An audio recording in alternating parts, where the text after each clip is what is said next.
Bonjour, et bienvenue sur Film Résumé. Aujourd'hui, je vais vous montrer un film d'action et de science-fiction intitulé The Island.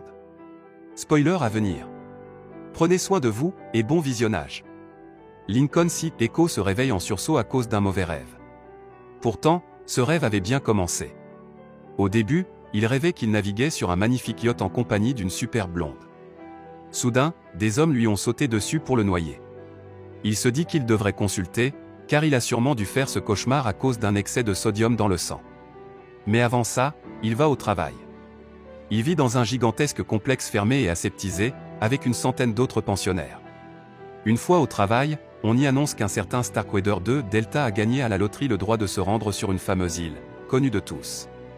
Cette île est célèbre pour être le seul territoire non pathogène depuis que la planète a été contaminée. Seuls les gagnants de la loterie peuvent s'y rendre, ainsi que les femmes qui accouchent. Lima 1, Alpha fait partie de ces femmes. C'est à cause de cette contamination planétaire passée que toute la communauté habite désormais dans cette zone aseptisée, en espérant un jour pouvoir recoloniser la Terre.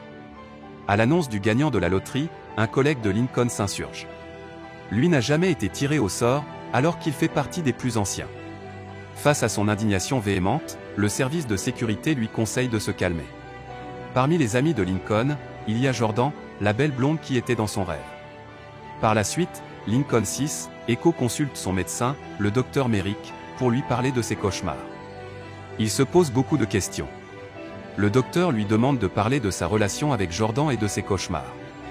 Pour lui décrire ses cauchemars, Lincoln se met étrangement à dessiner ce fameux yacht nommé le Renovatio à la place de lui décrire. Il s'avère être un très bon dessinateur. Pour diagnostiquer ce qui ne va pas chez lui, Merrick injecte à Lincoln des micro-capteurs indolores qui seront rejetés dans son urine. Après la consultation, Lincoln retourne à son poste. En arrivant, il apprend qu'on a retrouvé un survivant de la contamination sur Terre. Il est surpris qu'il y en ait encore. Bien que le survivant ait l'air assez dérouté et simplet, son existence reste surprenante. Aussi, il apprend grâce au calcul fait par un de ses amis, que le tirage au sort de la loterie aurait été truqué. Face à cette hécatombe d'informations, Lincoln prétend que son ordinateur est en panne pour pouvoir se renseigner davantage. Il enfile un casque, sort de la zone urbaine conventionnelle de la base, et rejoint Mac, au milieu de tuyaux, de machines et surtout de saletés. Celui-ci est en train de s'occuper de l'entretien des machines et ne porte aucune combinaison de protection.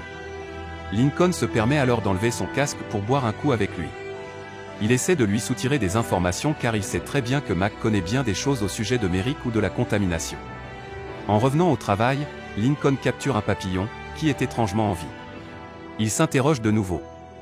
Comment cet être vivant a-t-il pu venir de l'extérieur si tout y est mort ou mourant? En effet, les seuls vivants sont censés venir de la pouponnière de la base. Cette pouponnière est installée au sous-sol du travail de Lincoln. Elle est remplie d'adultes en gestation, traités dans des couveuses individuelles.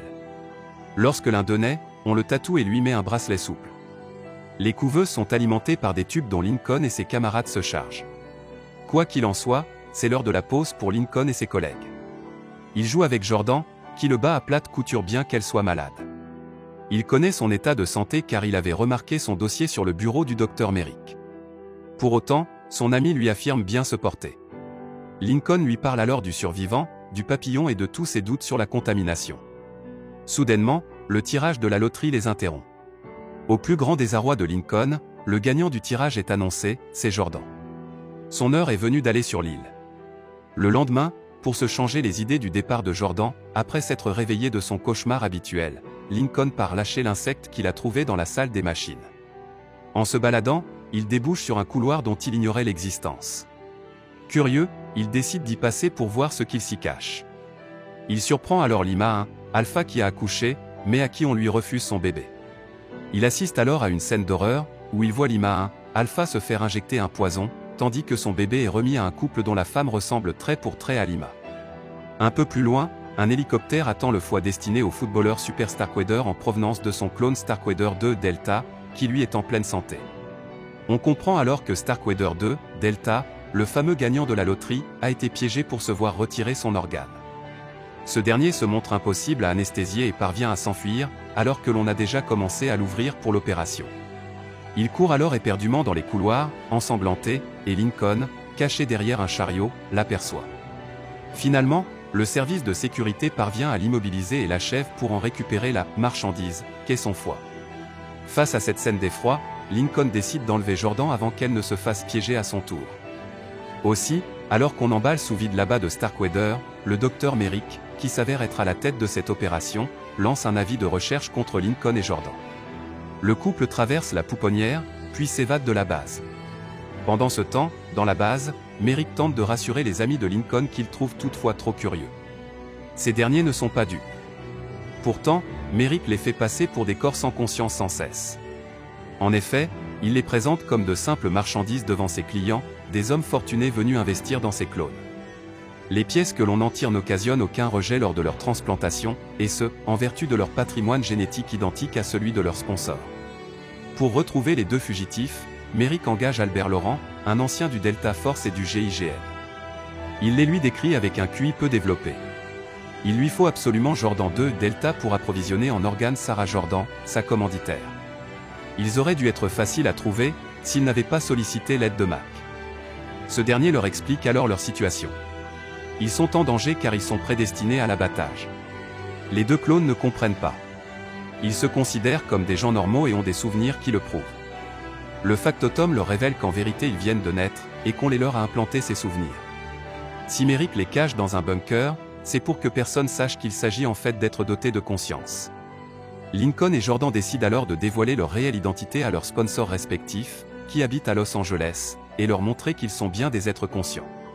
Mais Mac trouve l'idée mauvaise. En effet, les clients ont payé pour pouvoir se soigner et non pour qu'on leur fasse la morale. Néanmoins, il fournit des vêtements à ses amis et les amène à la gare. Il leur offre même sa carte de crédit. Ils n'imaginent pas qu'au même instant, Laurent est déjà sur leur piste grâce aux micro-capteurs encore présents dans le corps de Lincoln, qui s'éteignent qu'une fois qu'il arrive à la gare. Pendant leurs adieux, Mac leur recommande de rester prudents et insiste sur le fait que les humains sont prêts à tout pour survivre.